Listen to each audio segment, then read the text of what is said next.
We're live. Yes, we're live. Hello, everyone. Glad to have you here for J Champion Conference, third day, second year. Henri Tremblay, Java champion from Montreal, for working for TS Imagine. We hire. And I'm really glad to have today Paul Weber and Rafael De Nero, two other Java champions, because that's kind of the theme of the conference, talking about highly interesting stuff. I think they will actually do a quiz. So get prepared. Stop doing anything else. Like concentrate yourself on answering correctly the questions. That said, I'll leave it to them to teach us stuff for the next hour. Thank you very much. Up to you guys. Thank you so much, Henry.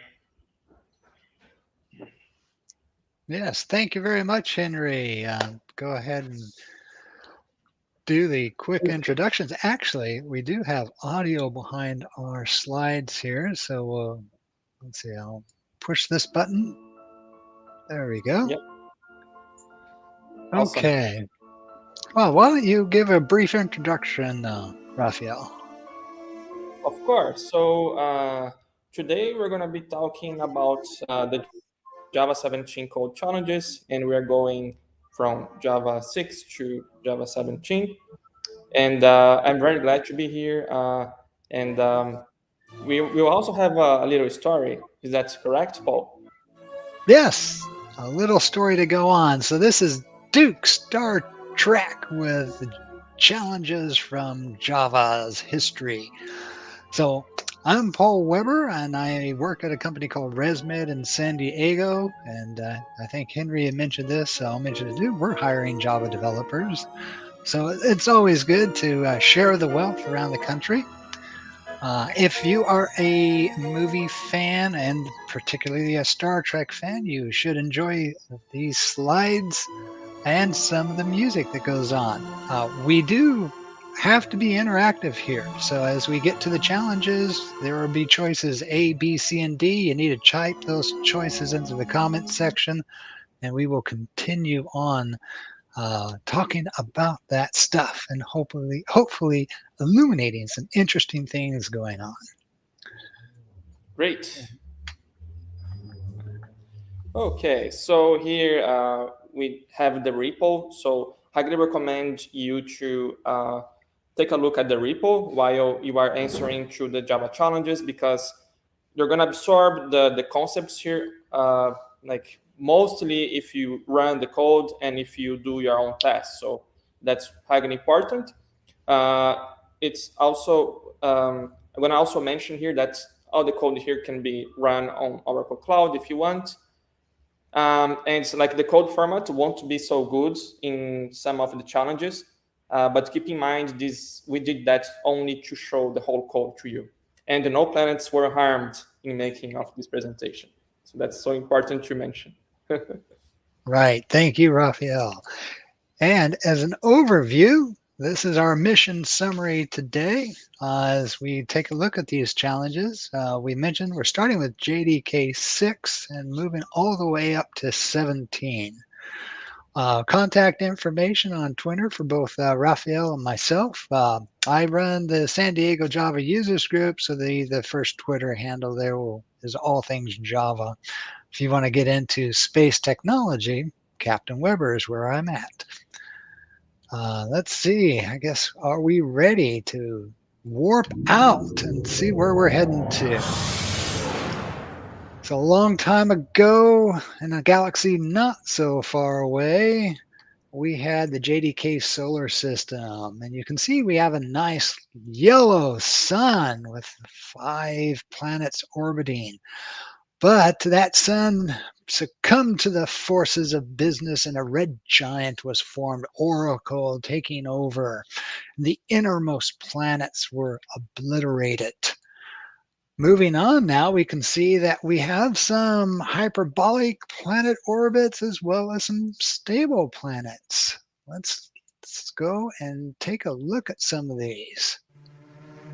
So our first planet on the list is JDK 6, which has already been absorbed by the red giant. I'll turn it over to Rafael to talk to us about this confused crew.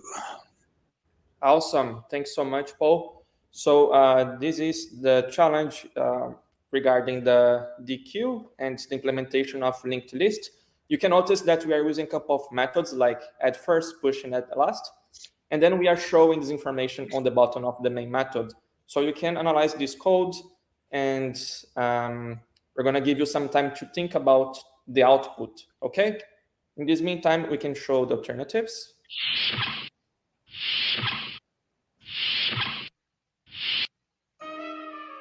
Now we cue the dramatic music for the audience. Please type in your responses. Which letter do you think the output will be?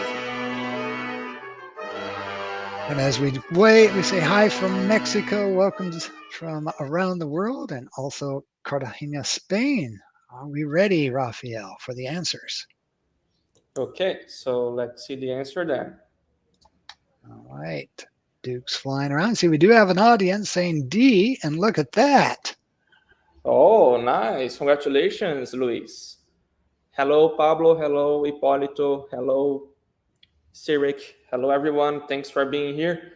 So why the answer is D? So you can notice that the add first method will add the element at the first position, and then we are going to use the push method that basically pushes the element to the second position. And then the add last method will add the element on the last position. And when we use this remove method, we're going to show the first element. The pick will only get the element, but won't do anything. We just pick it. It won't remove. And the pop one will remove Worf, and the poll will remove Scott. One thing that's important here to mention is that the DQ interface is meant to help you to use the stack and the queue data structures. And it's also recommended to you to use DQ instead of the stack class. So it's very useful. You can find all the methods either for DQ or stack. And that's it. All right, great. Thank you very much, Rafael. So JDK 6 introduced the Enhanced Collections Framework, and of course, it's been progressing ever since then. Let's warp out to our next planet, JDK 7, which has also been absorbed. Hopefully nobody's using JDK 7 in production today, but maybe they are. Here we can see a door malfunction. What's going on here? Well, JDK 7 added auto closable. So you'll see that we're implementing that auto closable. Let's take a look. We're going to override a close method, and our main method, we're going to execute the ship door opening and maybe trap an exception. So let's take a look at our output. And now again, audience participation. What letter is the correct output for this challenge? Dramatic music, of course. Oops. Gotta remember to keep on the slide deck. All right, hopefully one person can throw up a letter. Yeah, let's answer, guys. I'll try to answer. And I got lost in my own reading. Should start by fail to open door, and then it will be the close, so ship, and then it's the end, so B. Let's see, where does Duke land? On C. We had a couple A. All right, so what's going on here? Let's take a look. So in the main method, we get the try catch, of course, ship door open, which goes up to the open method, which throws the runtime exception. And then our auto closable override comes in. So first thing we print out is ship doors closed. And then, of course, we trap the exception, and we do finally the end. Very interesting. So maybe you can see some of the benefits of the auto-closable, can allow the resources to be freed up via the closed method to maybe communicate a little bit better. Okay. Oh, so the close is called, I forgot that, damn it. The close is called before the catch. Okay. Oh, I'm so wrong. That's okay. That's what those challenges are for, is to make you think a little bit. That's the intention. I'm kidding. That's great. And good audience participation. Thank you. All right, let's move on to our next challenge. Where are we taking ourselves? A long-term supporter over JDK8. Rafael, take it away. Okay, thanks so much, Paul. This challenge, you can see that we have a list, and we also are using a stream with peak and limit. And basically, the goal here is just to find out what is the output of this one. And we can see the alternatives.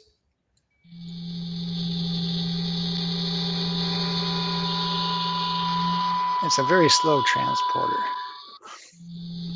Yeah.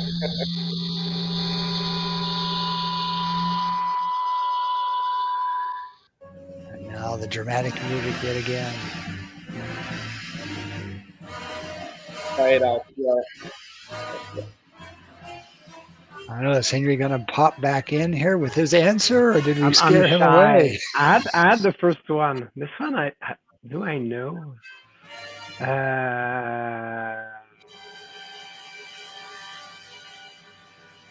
I think. Yeah,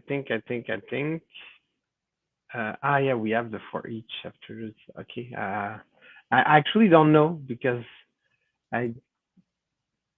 Well, let's see where Duke says. I think we're stumping I'll the say audience. I'll say A. Look at that. Very quick. Okay. Okay, nice. So why it's A here?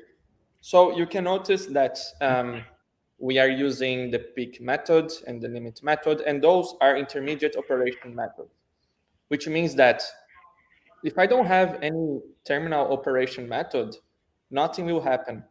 Another very important point regarding streams is that they are lazy. So, which means that streams will execute only the necessary code. You can see that we have the limit 2 here, right? So we're going to only execute 2 elements. So in that case, it would be Kirk and Spock. And we're going to execute first the peak method. So it's going to be Kirk peak. Then in the for each method, we're going to be printing Kirk. And then in the second element, it's going to be Spock peak and then Spock because of the for each method. So just keep in mind those concepts, so important. Intermediate operation methods are the methods that will configure the stream of data on your list. And the terminal operation method is the method that will execute some kind of action with the data you manipulated with your stream. And another thing is that streams are lazy. So the streams will never execute useless code. So in that case, you can see clearly that it only executed 2 elements, nothing more than that. And that's pretty much it regarding this challenge. All right, very good. Let's go ahead and beam over to the next one. We're back to doors again. What's wrong with our doors? This one is kind of interesting because we've added lambda. Now, of course, there are certain rules that came out with lambdas within JDK8. So let's take a look at our solution set here and see if we get the audience participation. What could possibly go wrong with these doors?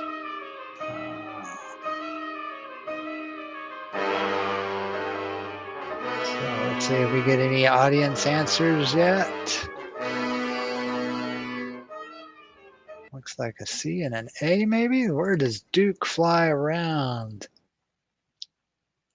Uh-oh, a compilation error at line 5. What's going on here? Well, we took a look and in line 2, we're defining a variable, and within the lambda, we're trying to increment the variable. And so that's a no-no with Lambda functions. They can be final or effectively final within from being passed from the outside, and therefore they cannot be changed. So no incrementer. So yeah, but we don't need to use swear words in the chat channel. Anyways, this was just a little tricky, and I'm not sure if we have any more compilation errors. We might, but you'll have to watch ahead. So again, JDK 8 introduced lambdas, and they are a great way to help with maybe functional programming aspects of writing your code. We'll go ahead and move on. We're off to another planet in a short term, JDK 9. Rafael, what did JDK 9 introduce for us? Okay, Paul. So it introduces the concept of modularization. This is one of the biggest concepts that JDK 9 introduces to us.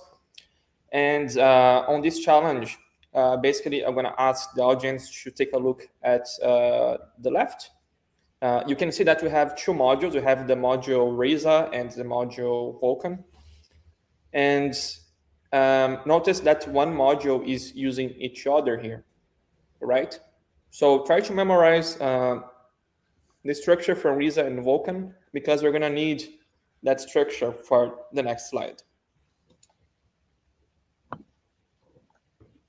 Okay, so we have a class from the Riza module, which is the executor class, and we have the Spock class from the Vulkan module. And notice that the executor class is invoking a method from the Spock class via reflections, and it's also invoking the do method, right? So take a look at the code and try to figure out what's going to be the output or what's going to happen.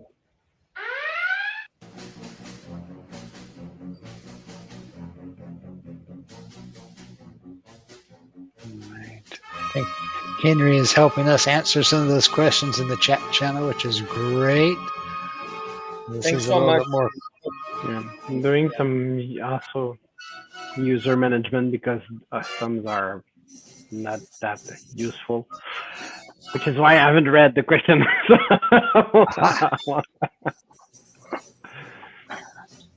No worries. This is a tough one. Modules. I think it's tough. You have to remember two things.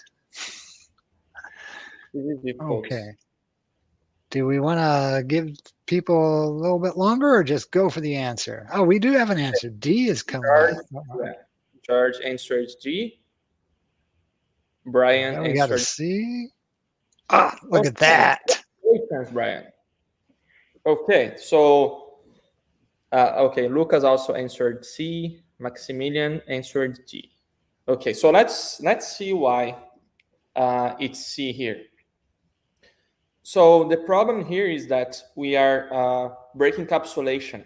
So you can see that we are using the set accessible true for the attack method.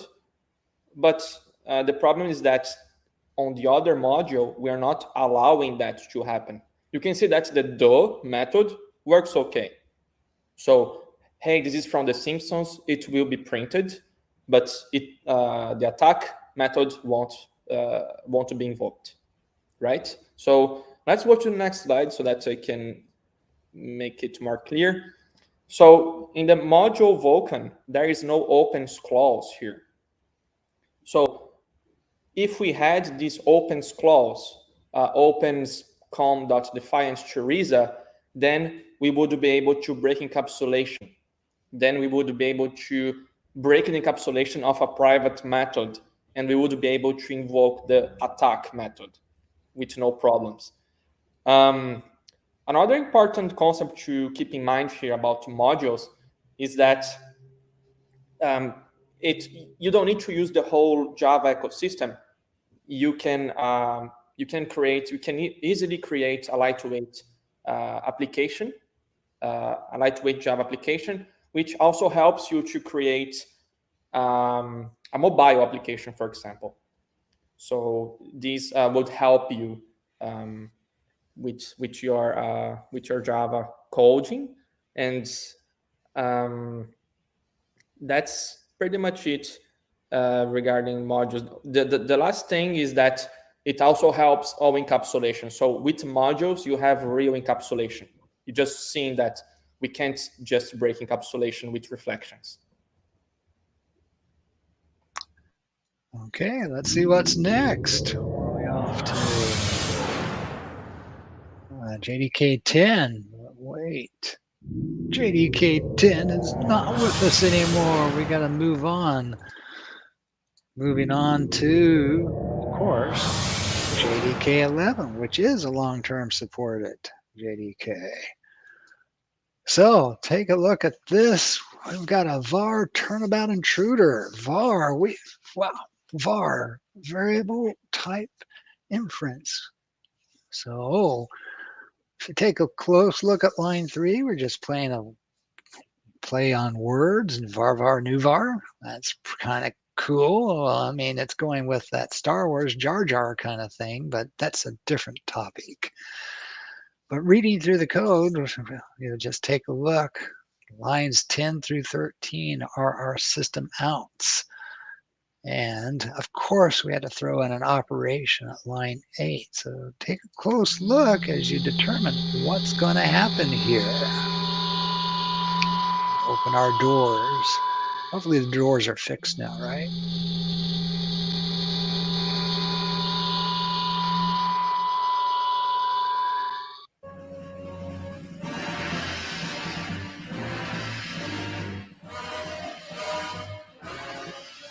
Interesting stuff, this var. What kind of variable is it? And can you confuse yourself? All right. Any goes for A, B, C, or D?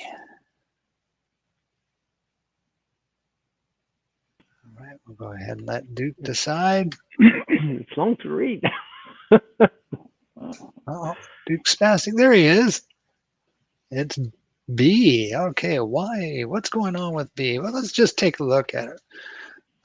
So the first thing to note on var is it is a, you can use the word var as a name also, but it's kind of not recommended. And if you do something to set var to, you do have to cast it. So that's that line 4 aspect, is that you probably wouldn't want to do that in normal programming aspects.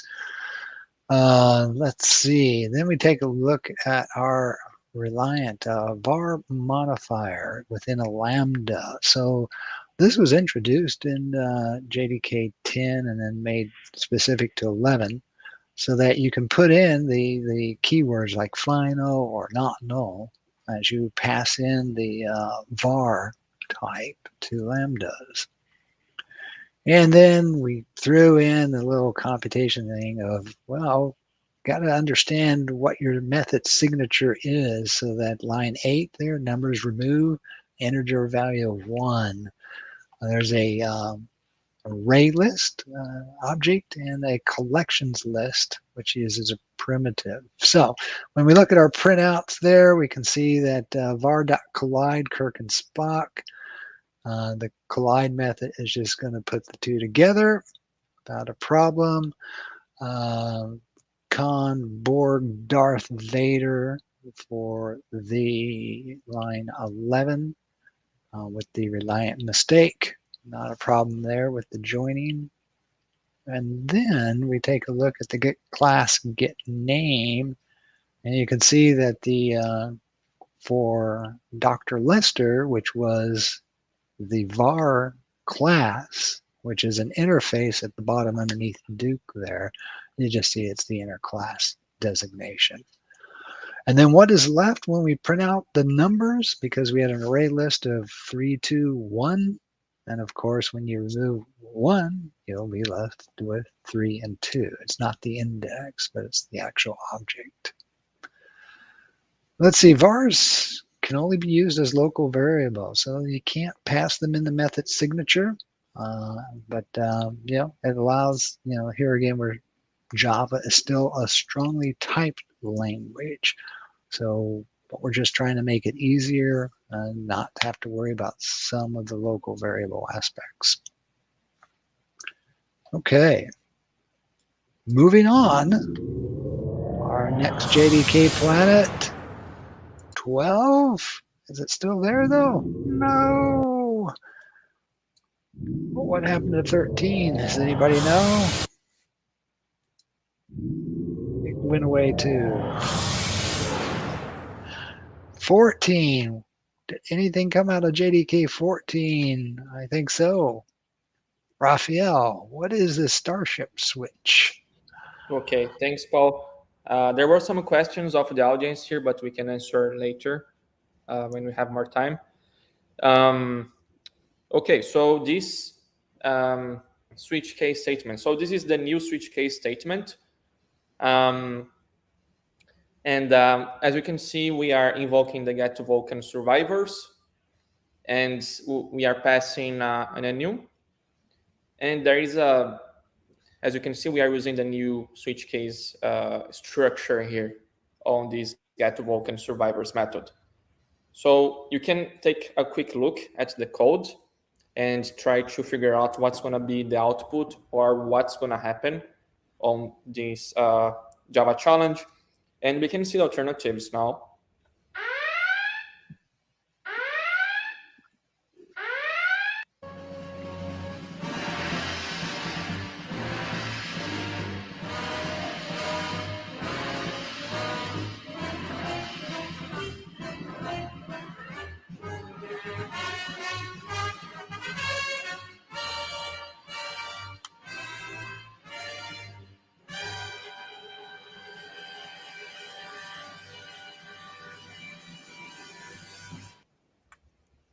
Okay.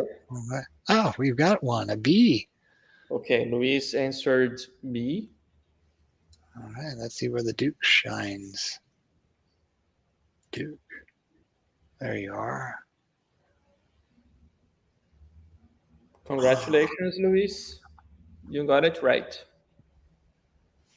Okay, so let's see why. The first thing to realize is that we can return a value directly by using this new switch case statement. And the second thing is that when we have more than one line, we have to use the yield keyword. And on this yield statement, you can see that we are using the integer.value of 129. We return a new integer wrapper type, but we are comparing that with a primitive type, 129. Therefore, the values will be converted to primitive type, and it's going to return true. Therefore, it's going to return 10 on this condition. And then in the second one, we are invoking the case Michael Addington, and you can notice that we have the string 6. And when we use the new string, we force the creation of a new object in the memory heap. So in that case, we're going to return false. So it's going to be every day is a rescue day, 10-4. And in the last condition, you can notice that we are returning a new illegal state exception, but we're not throwing it. We are just returning an object.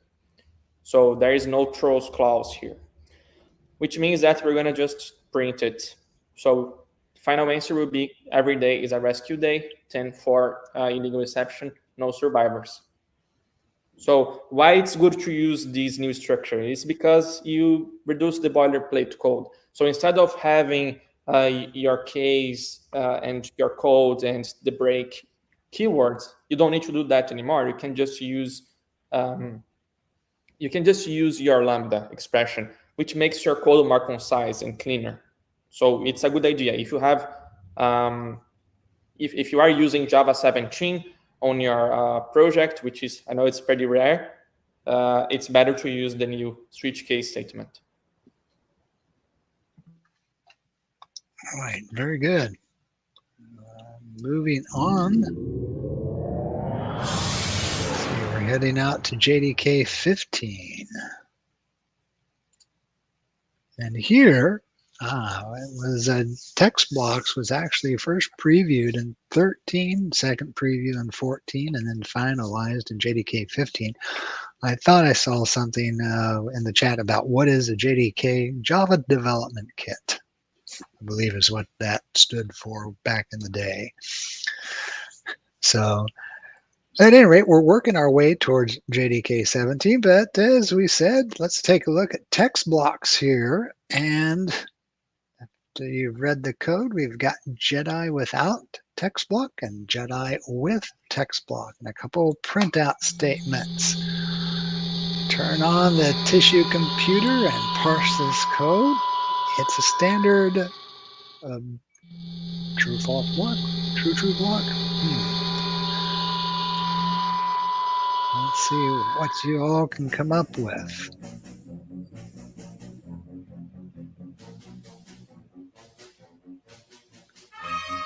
There are only 4 choices, 4 letters. You could probably rule out 2 of them very quickly. Oh, somebody said the audio is too loud.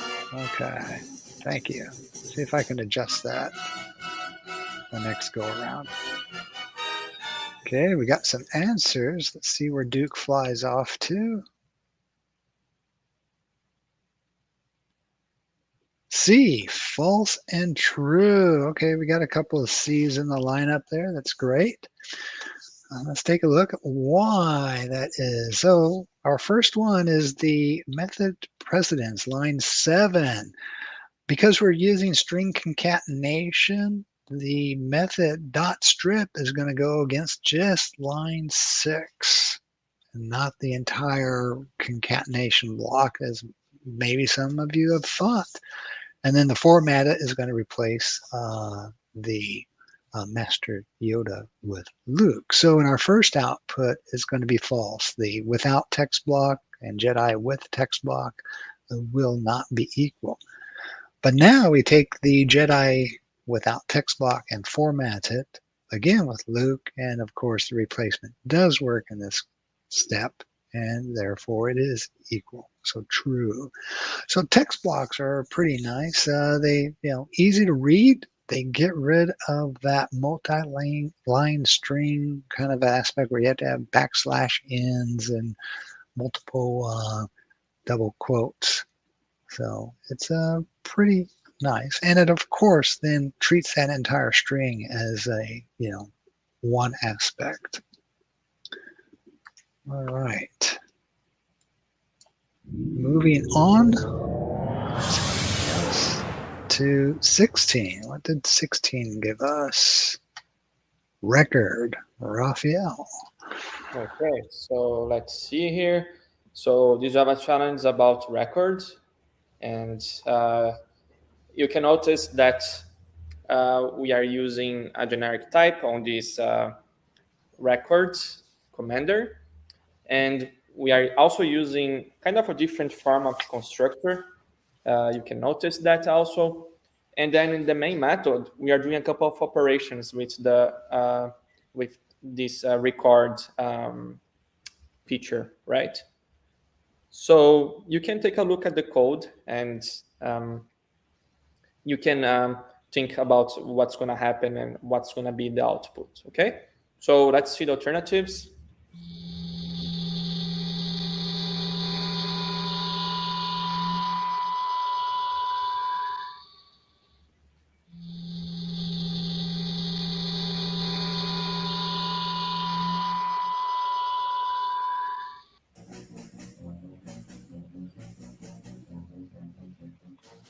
Looks like we have an answer of A already.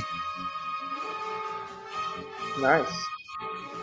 Okay, anyone else?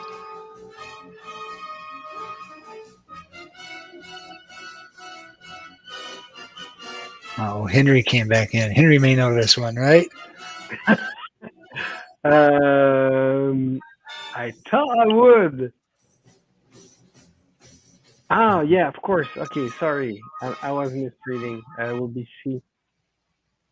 All right, let's see where Duke lands. Look at that. Good job. Congratulations. Nice. Okay, so what's going on here? Notice that we are using a generic type on the commander record. And we have also a different form of constructor. This is called the compact form of canonical constructor. And we have a check on the ship variable. So if the ship variable is not serializable, we're going to throw a runtime exception. And then in the main method, we can notice that we are creating a record new ship. And notice that this new ship is not serializable. So records are not serializable by default. So when we print the commander name, we're going to be printing Spock. And then when we print the commander dot equals new commander, notice that we are passing new ship in the constructor. But the problem is that this ship is not serializable. Therefore, a new runtime exception will be thrown. So that's why we're going to print Spock, and then runtime exception will be thrown.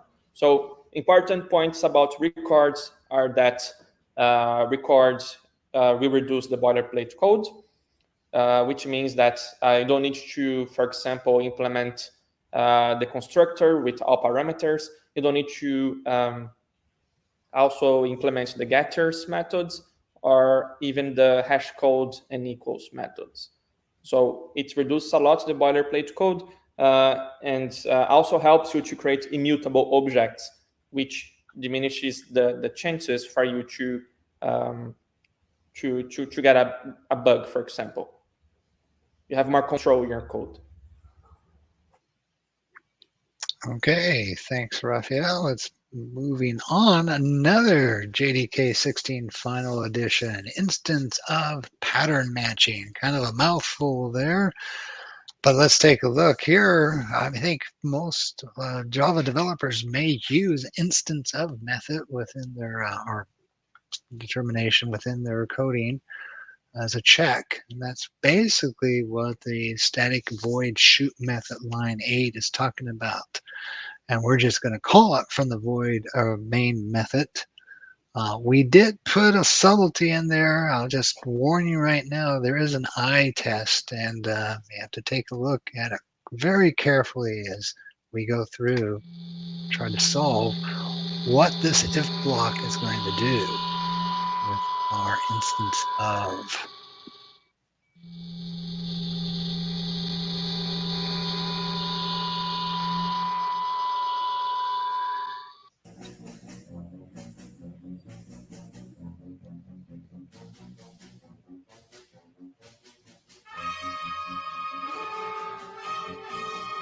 Reading through the lines there, we just have line 9, 11, and 13. What are the object types that we're passing in? And then what does that instance of relate to?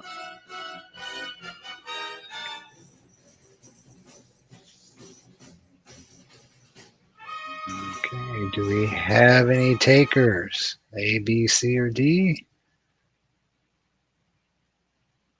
Let's see where Duke shines his light onto. Where's he landing? D. Okay. So now we'll take a look. Yes, the I test, line 3.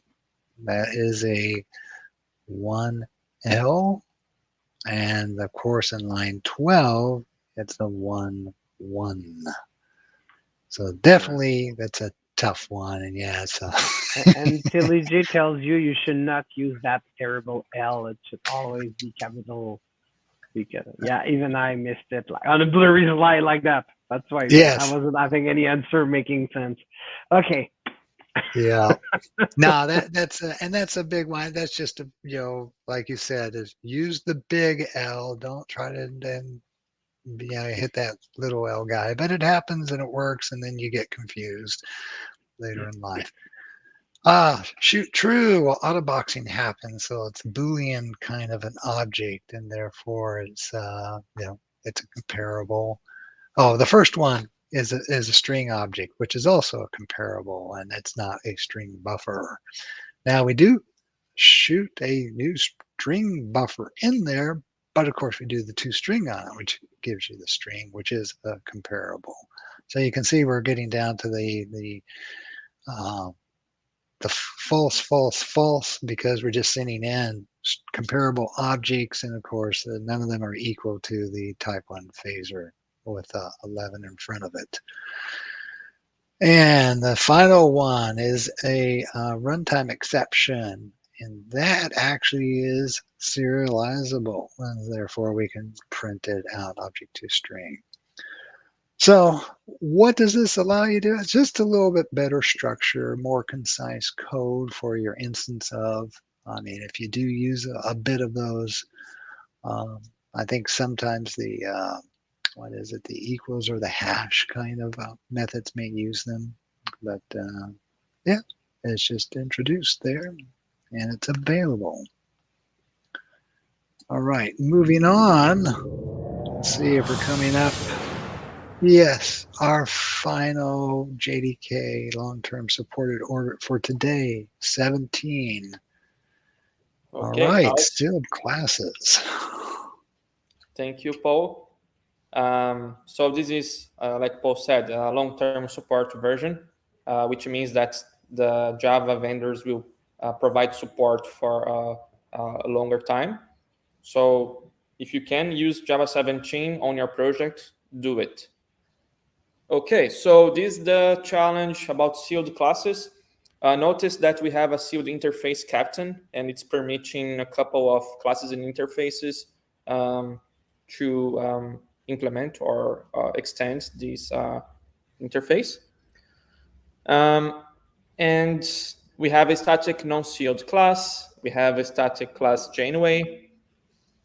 We have also record Spock. And then we have a couple of operations happening in the main method. So you can take a look at the main method, at what's going on. And another point here that's important is that it is for you to pay attention on those comments with the hash and a letter. So the hash A, hash B, hash C, they are important for you to answer this challenge. So pay attention on those comments, okay? So let's see the alternatives.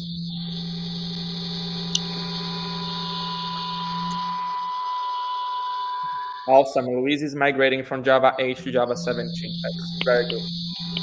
Good luck. It is a challenge.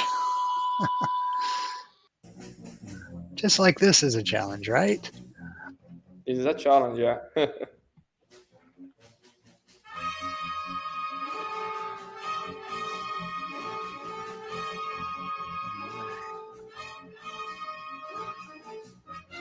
Always wanted to go to Vulkan, but don't want to attack it.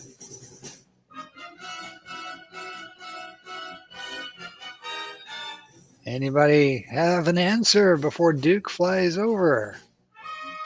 Try it out, guys. Let's see. Oh, there we go. We got George has answered D. Let's see where we hit. Oh, it's C. Oh, it's C. Okay, so what's going on here? I was too fast, but yeah, C. I agree. Duke is very fast. Duke is very fast.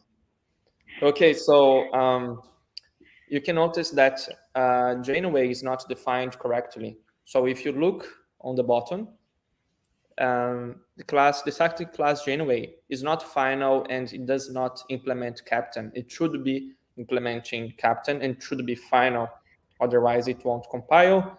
And another point regarding sealed classes is that on the comment of hash C, Like we can't use anonymous linear classes.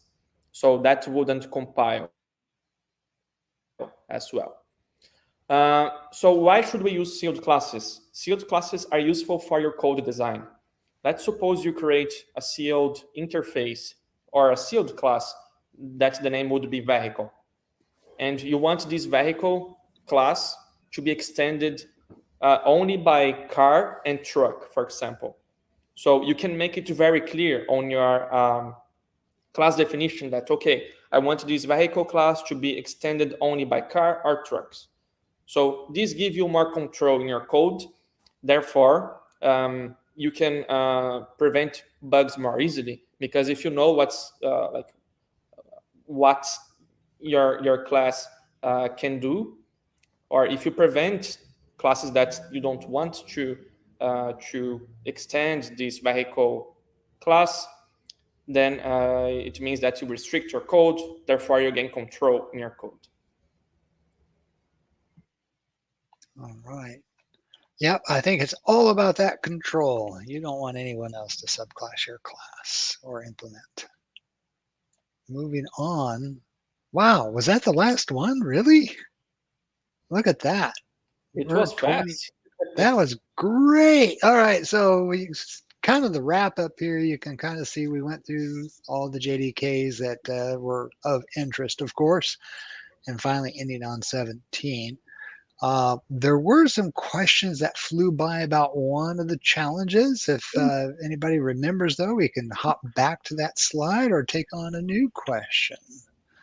I know there was one about why yield is needed in the switch.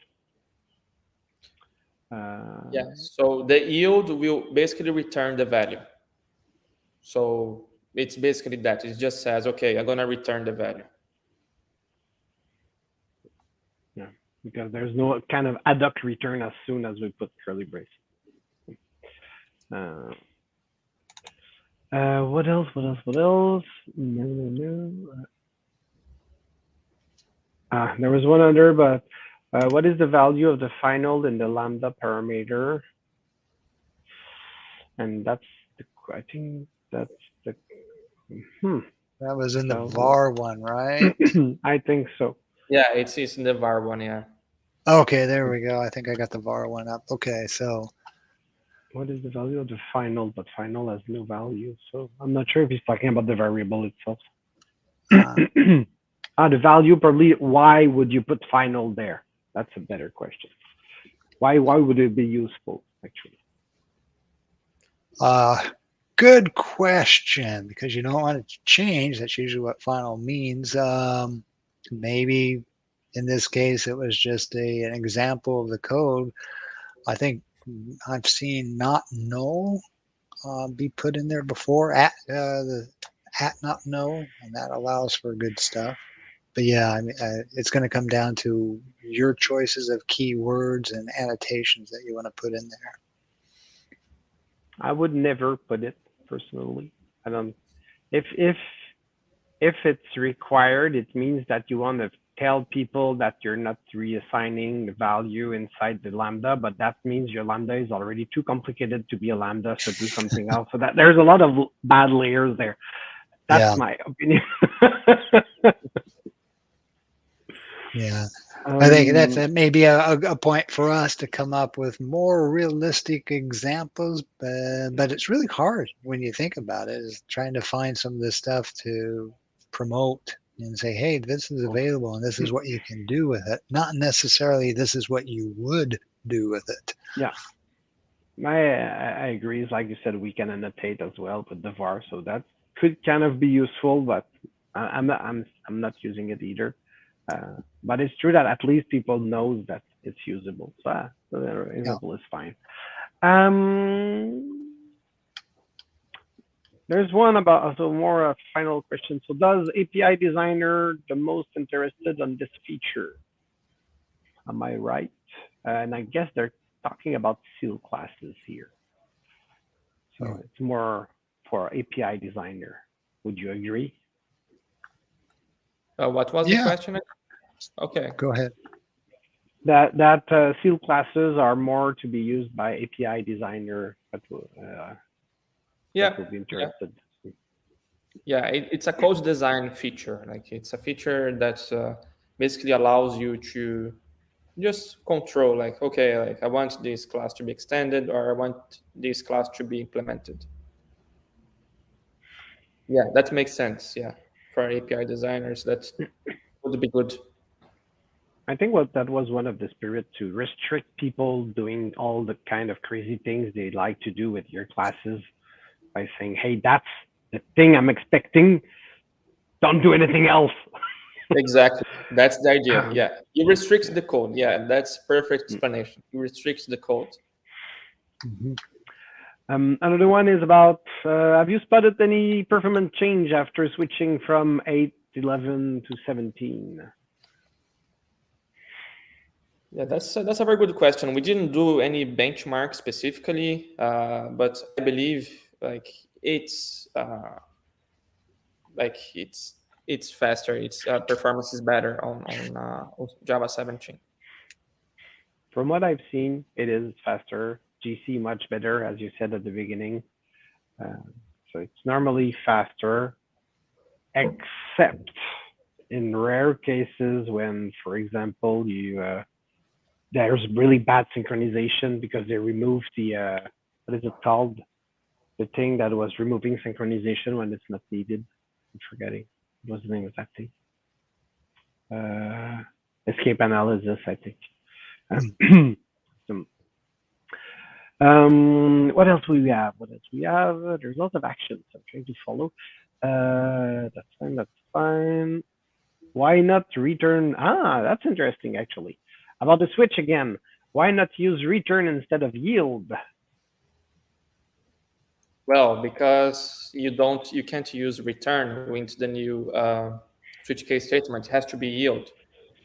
It's just the rule of it's just the syntax. Let's see this one here. Also, if you take a look at the line 9, actually the line numbers are cut off, so the line before the are on my monitor, but it says return switch. So in this instance, we're actually returning the switch, what comes out of it. Yeah, yeah. So the bottom line that it's not allowed because it's a switch expression, so you cannot return twice from the same thing. Um, um, and what's that? The yield. They're really interested about the switch. The yield, is it every line after the first or the last line of more than one line? Okay. So where is there a limitation of where the yield should be actually? The yield is always in the last line. You just put the yield in the last line. It's not required. You can put it It somewhere is. else. Yeah. Sorry? It is It is? required. Yes. For the new switch case statement, yes. Sure. You cannot do like if something yield, else yield something else. I think so. Well, oh yeah. If you use if, yes, you can do that. Yeah. Okay. Yeah, of course, because that will be dead code. If there's anything under the yield, that will be dead Exactly. code Yeah. otherwise. Okay, of course. But and then when there's curly, you don't need the yield when there are no curly braces. I think that was the other thing you was wondering. So the curly braces forces the yield, and then you can Exactly. yield wherever you want. Yes. And then do record classes play good with inheritance? As far as I know, it doesn't play very well. Well, because like they are like behind the scenes, they are final classes, so like they're not supposed to use inheritance. Yeah, they're final. You can extend from something else. No, I don't think so. You cannot even extend. So no. Yeah, you're right. You cannot extend anything. You can implement the sealed class, and I think that's it. So, yeah, but they're not really meant for that. Yeah. And I think I went through everything, but I think that was the last one. Let me make sure. Yeah, that's the last one. So you're all true. All right. Rafael's got a giveaway here, though, for those who hung out to the bitter end. Yeah, so guys, you can access this link, and or you can just use your cell phone to capture this QR code, and then you can get the low hanging Java challenges book for free. So you will find some cool videos there where I am explaining about some very tricky and nice challenges with optional streams and many interesting Java features. Thank you. I'll go get it. Yay. Awesome. Nice. And maybe a call out to the Java users group there, Rafael. Oh yeah, like I'm here at the Dub Jug. Yeah, and Great. every one of you are very welcome to come over here. Yeah. Okay. Excellent. So thank you very much for being with us. I think people liked it. They actually answer a lot, and you have a great turnout. So awesome session. All right. Thanks Well, a lot. thanks again. everybody for joining us today on your days. Hopefully you can catch some of the other sessions on either YouTube or live later today and tomorrow. But it's been a pleasure talking to you all. Thanks a lot, guys. Thanks for engaging so much.